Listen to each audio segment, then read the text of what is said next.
Amen.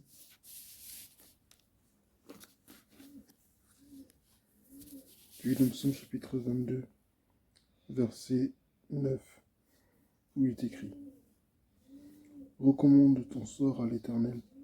L'Éternel le sauvera, le délivrera puisqu'il l'aime. Amen. Amen. Il dit: Recommande ton sort à l'Éternel. L'Éternel le sauvera, il le délivrera puisqu'il l'aime. Dieu qui nous aime ne peut pas nous laisser dans une situation que nous sommes en train de vivre. Amen. Dieu est responsable de nous. Dieu veille sur nous. Il est notre Dieu. Il ne peut pas nous abandonner parce qu'il nous aime. Amen. C'est la vérité. Mais nous devons savoir qu'en tant qu'enfants de Dieu, nous avons notre part de responsabilité dans notre propre salut. Nous avons notre part de responsabilité dans notre progression, dans notre croissance spirituelle. Nous avons notre part de responsabilité en ce qui concerne l'accomplissement de notre destinée. Nous avons notre part de responsabilité dans tout ce qui nous arrive. Il commence en disant: recommande ton sort à l'Éternel. Beaucoup d'entre nous, nous nous plaignons des problèmes que nous traversons. Nous nous plaignons du stade où nous sommes arrivés dans notre vie. Nous nous plaignons de ce que nous n'avons pas, ou des fois de ce que nous avons, de ce que nous sommes ou de ce que nous ne sommes pas. Nous nous plaignons des fois même de ce que d'autres personnes ont obtenu, ce que nous aurions aimé obtenir. Et tout ça, Dieu le voit et l'entend. Amen. Il est important que nous arrêtions de nous plaindre et que nous prenions nos responsabilités. Amen. Il dit: recommande ton sort à l'Éternel. Se recommander son propre sort, donc se recommander à l'Éternel, c'est s'abandonner, c'est se laisser faire, c'est laisser toute la place au Seigneur, c'est s'abandonner, c'est se laisser porter par le Seigneur. Amen. Se laisser protéger par Dieu, se laisser orienter par lui, c'est laisser Dieu régner complètement sur nous. C'est abandonner toute forme de contrôle de notre vie. C'est dire: Seigneur, viens prendre le contrôle. C'est dire: Seigneur, je ne veux plus rien contrôler. C'est dire: Seigneur, je lâche prise. C'est dire: ok, j'ai l'habitude de faire tout ça moi-même. J'ai l'habitude de prendre les devants dans cette situation. J'ai l'habitude d'ouvrir la bouche. J'ai l'habitude de lever le poing et de frapper sur la table. J'ai l'habitude de tout casser. J'ai l'habitude de faire entendre ma voix. Mais cette fois-ci, je me tairai et je laisserai Dieu parler à ma place. Cette fois-ci, je garderai mes mains en retrait et je laisserai Dieu faire.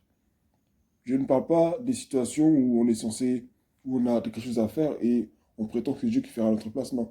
Je parle des cas où Dieu était censé agir à notre place et nous avons voulu prendre les devants.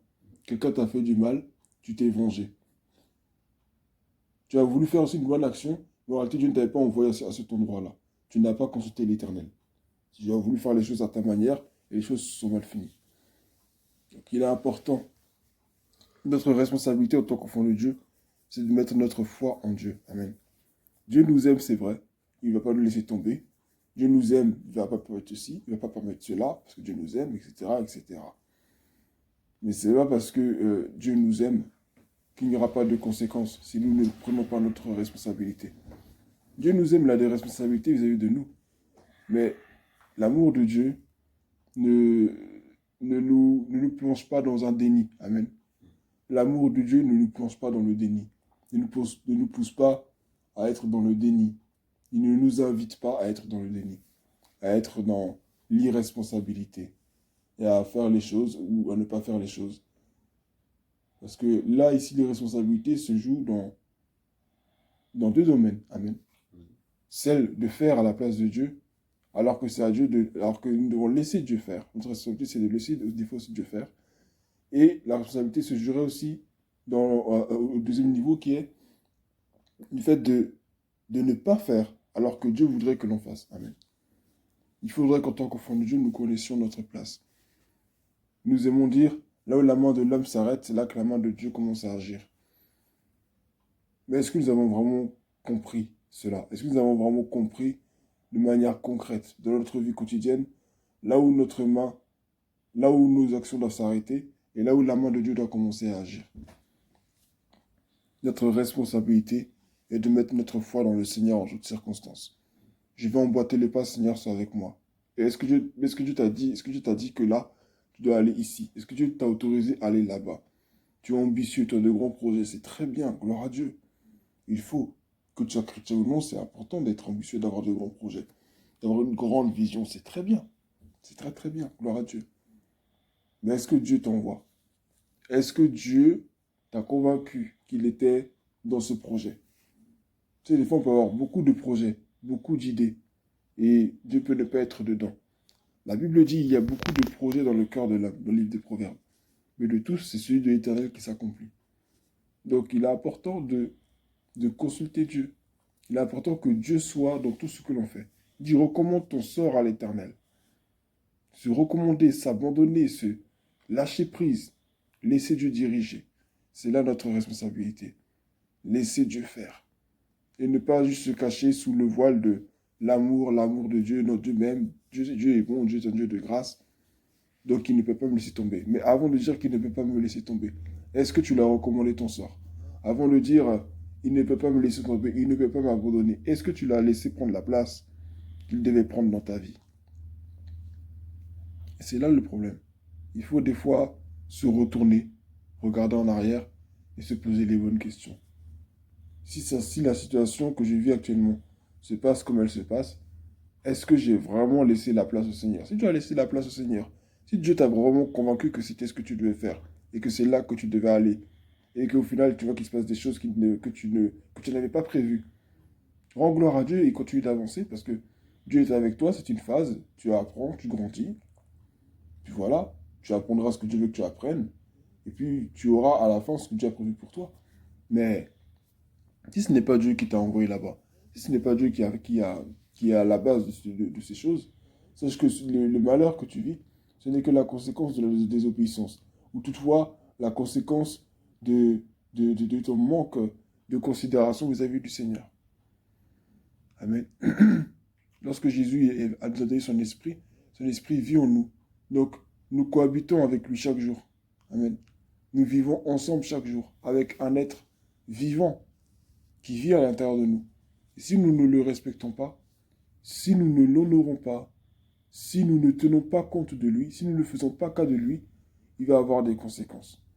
Donc, je t'encourage, toi qui m'écoutes, et je m'encourage à nous recommander pleinement entre les mains de l'Éternel. C'est très important. David, à chaque fois qu'il devait aller en guerre, il consultait Dieu. Est-ce que je dois descendre à Kaïla? Dieu dit oui, vas-y. Est-ce que je dois aller ici? Est-ce que je dois aller là-bas? David consultait toujours Dieu.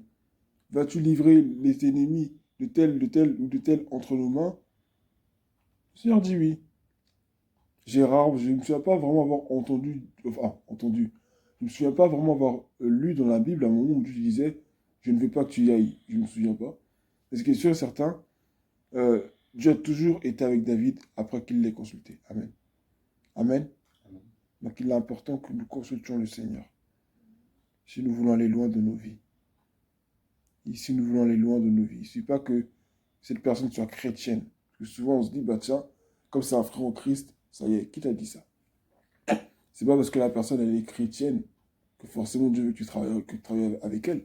C'est pas parce que la personne elle est chrétienne, ou elle est ancienne dans la foi, que Dieu veut forcément que vous travaillez ensemble. Non.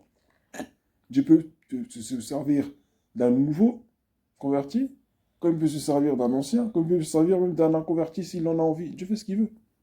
Amen. Dieu fait ce qu'il veut. Dieu est bien passé par le Pharaon pour élever Joseph en Égypte. Donc Dieu fait ce qu'il veut. Dieu fait tout ce qu'il veut. Donc il est important que nous, nous considérions le Saint-Esprit comme nous. Je le dis à moi-même, je le dis à chacun de nous. C'est plus qu'important. Que son nom soit béni. Et surtout, montrons-nous responsables vis-à-vis de ce que Dieu nous a donné. Montrons-nous responsables vis-à-vis de nous-mêmes. Montrons-nous responsables vis-à-vis de notre destinée. Montrons-nous responsables. Et ne nous cachons pas derrière la grâce. Mais soyons responsables. Amen.